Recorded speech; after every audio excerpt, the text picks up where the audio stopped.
97.1% of people will never become rich. Not because they're lazy or because they lacked opportunity, but because they were conditioned to see money as an end in itself, not as a tool that translates time, choices, sacrifice, and mental structure. Most people were trained from childhood to seek predictability.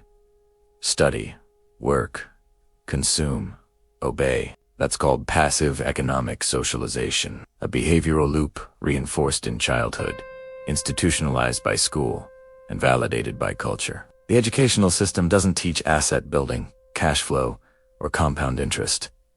It teaches obedience. According to the National Endowment for Financial Education, over 75% of adults report chronic financial stress, but the real cause isn't lack of money, it's lack of autonomy over it.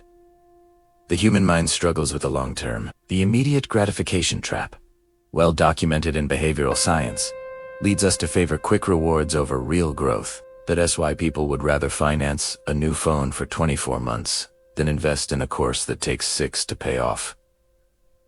The brain craves dopamine, not stability, and consumption became its most accessible supplier. This is reinforced by the design of digital platforms. Algorithms that optimize engagement fuel constant social comparison, which drives identity-based spending. People don't buy things anymore. They buy who they wish they were, and they pay for it with credit, debt, and anxiety. An OECD Organization for Economic Cooperation and Development report showed that over 40% of working adults in developed countries have no emergency savings.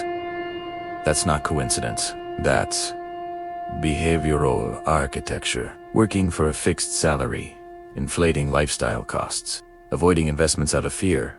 That's the modern formula for financial stagnation. The match of the stable job still shapes the psyche of millions, even in a world defined by instability. And here is the paradox.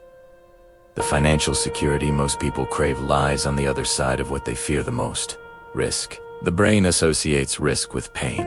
Uncertainty activates the anterior cingulate cortex, the region responsible for aversion. So even when people know investing is smarter, they stick with savings accounts, where their money quietly loses value, like a slow internal death, month after month. But there's a deeper layer: attachment to inherited identity. Being poor, average, or survivor isn't just an external condition. It's an internalized narrative. People repeat family financial patterns because deep down, they believe breaking those patterns means betraying their roots. This is known as invisible loyalty, a concept from systemic psychology. The belief is, if I prosper, I'll be alone, disconnected from my story. So they sabotage, overspend, quit promising ventures, choose emotionally safe, yet financially sterile paths. Here's the harsh truth. Wealth demands rupture, not just from habits, but from the version of yourself you built to survive. It requires unlearning what you think you know about money. Thinking like an owner, not an employee, like an investor, not a consumer. Seeing money as a tool for expansion, not as a symbol of social validation. That's why so few make it.